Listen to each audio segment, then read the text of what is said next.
Hey folks, Mel the Train Tutor, back in the studio and back with the D-Day boards for my mate Mark up at the WarGames store. Right, it's been a while, hasn't it? Yes, basically, as regulars will know, I've been a little bit ill. With being ill, a side project, that little frozen table I had to do for Salute, became a sort of massive rush job, and I've only just caught up and got back at it, so it's time to get this finished up and get it up to the store. Now, while I've been away, I've had a bit of a clash and I really do not like the colours on this beach. I really need to line them up, so today's job is we're going to line them up. So I'm going to airbrush it up and see if I can raise the look on it, see if I can get happy with it that way. We don't know, we'll just have to give it a crack on. So I'm going to get everything set up, I'm going to get stuck in. Yeah, we'll see if we can raise this sand up. Wish me luck, eh? Right, let's crack on.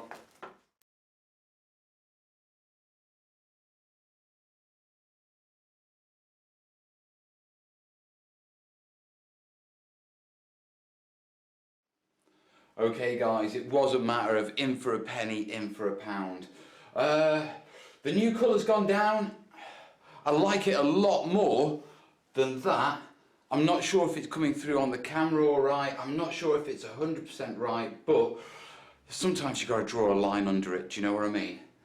Yeah, and I think this is going to be one of those cases. So I'm going to crack on with the other boards.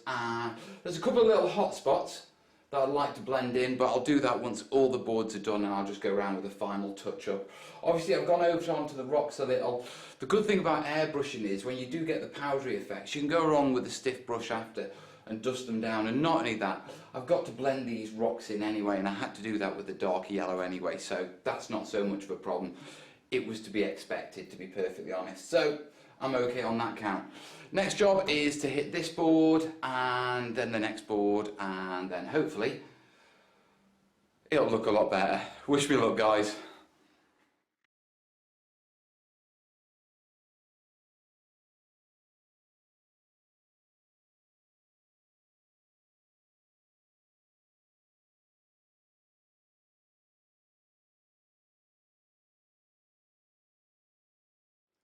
I'll be honest, there's a little bit of me which is looking at it and going, it's almost right, but is it quite right? Is it the right shade? And it's sort of buzzing at me and saying, yeah, perhaps you should pick a different shade and redo it.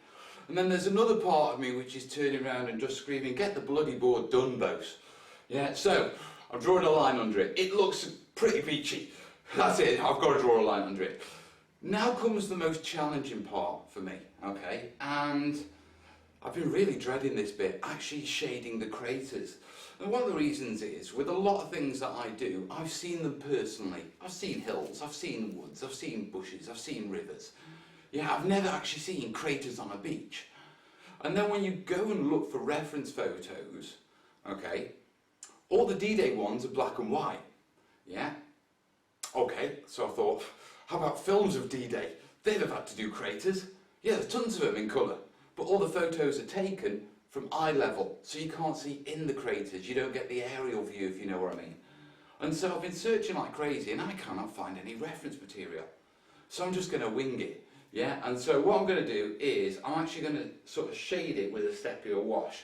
And hopefully that will give the ground the sort of earth wet look. I don't know if I'm going to do blast markings in them with the black. I don't know. Yeah, I'm actually more worried about this than I am doing the ocean. And oceans are typically the things that scare people. Hey ho, crazy folks. Anyway, I've got to do it, so let's crack on.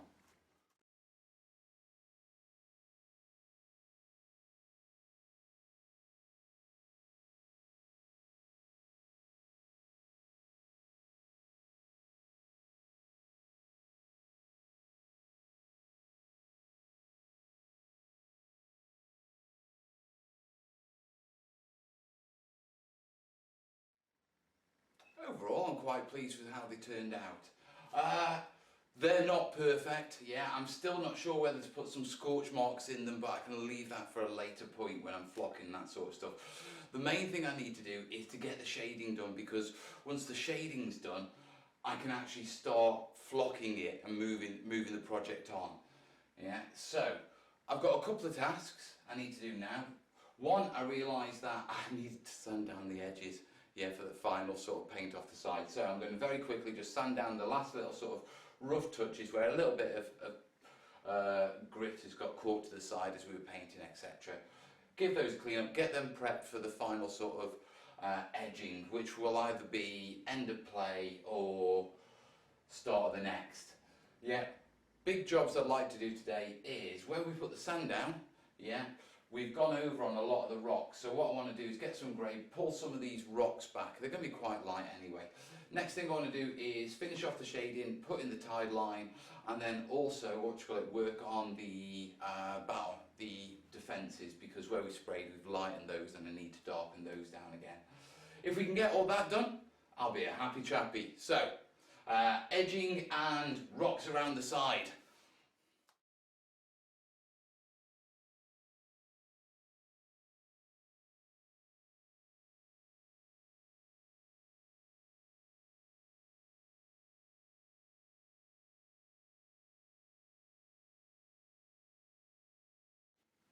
So that's the majority of the greying done. Just to run through what I've done.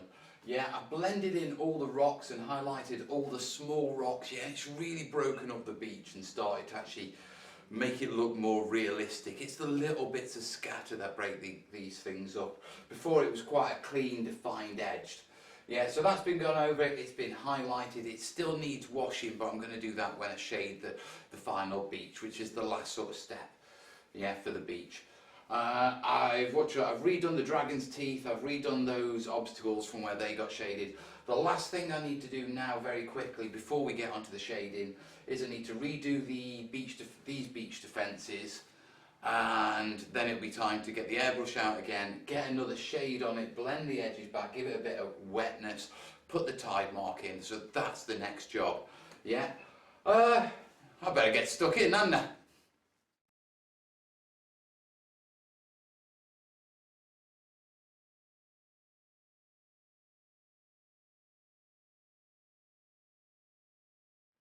That's all the beach defences, repainted, re-rusted, and they're looking rather spanking. I quite like them.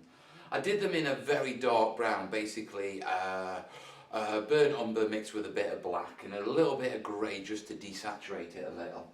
Yeah, and then went in and stippled a bright orange over it. I've still got to re-weather them, yeah, but we'll be doing that when we shade the beach. Now, the next job is to shade the beach, and there's two tasks I need to do.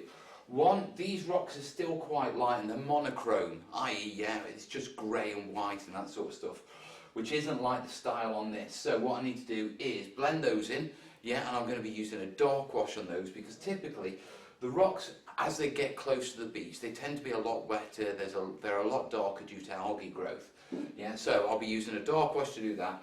Yeah, I'll also be putting a dark wash over the barriers and obstacles and that sort of stuff, yeah, just to tone those back and tone the orange back a bit. Yeah, the important thing is I don't want that wash to bleed out onto the rocks because it's going to be onto the sand because it's going to be quite strong. So I'm going to take it just so far, and then for the last little bit I'm going to use the same sort of sepia wash, yeah, that I did the craters with.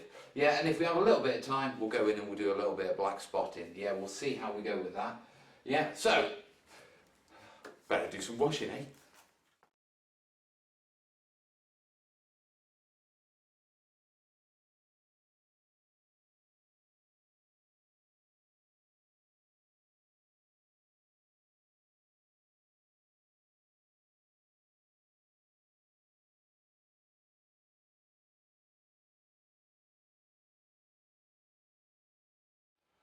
It's all shaded up and the beach is effectively done. I've still got a little bit of seaweed and a bit of driftwood.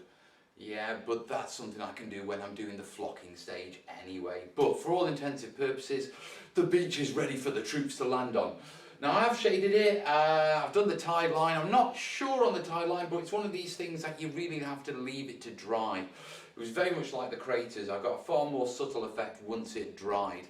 Yeah, I don't think I'm ever satisfied with anything I ever do. Yeah, but above all, I quite like this. I really quite like it, which is a lot saying for me. Obviously you can see this sort of white line here. Yeah, don't worry about that. When we do the ocean, yeah, the blue will go up to that and cover it over. So I'm not concerned about that.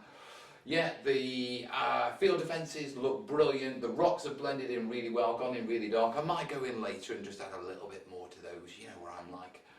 Yeah, the shading, yeah, it looks like it's a battlefield. You know, it's not a sandy lay out your deck chair beach, but it's right. I've darkened up some of the craters as well. Yeah, I like the look of them. Yeah. Beach is done, it's looking good. Next stage is essentially we've got to flock it and we've got to do the sea. Yeah, so I'm hoping finish for next week. How cool would that be? So that's it for this week, guys. Listen, I know it's been a little while since you've seen the update and everything, yeah? I'm back at it, we'll get it finished, yeah? As always, guys, yeah, like it, share it. If you've got any questions, any suggestions, anything like that, in the comments, guys. And as always, if you like these vids and you like the sort of stuff I do and me taking you along on my building jolly, don't forget the Patreon thing, yeah? It's only $1, but it really does help, guys. It really does help. Yeah, especially when you go massively over time on projects, like I always do.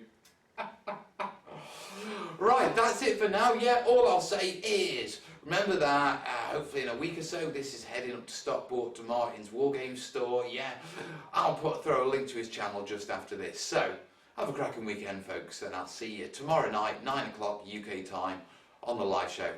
Ta-da!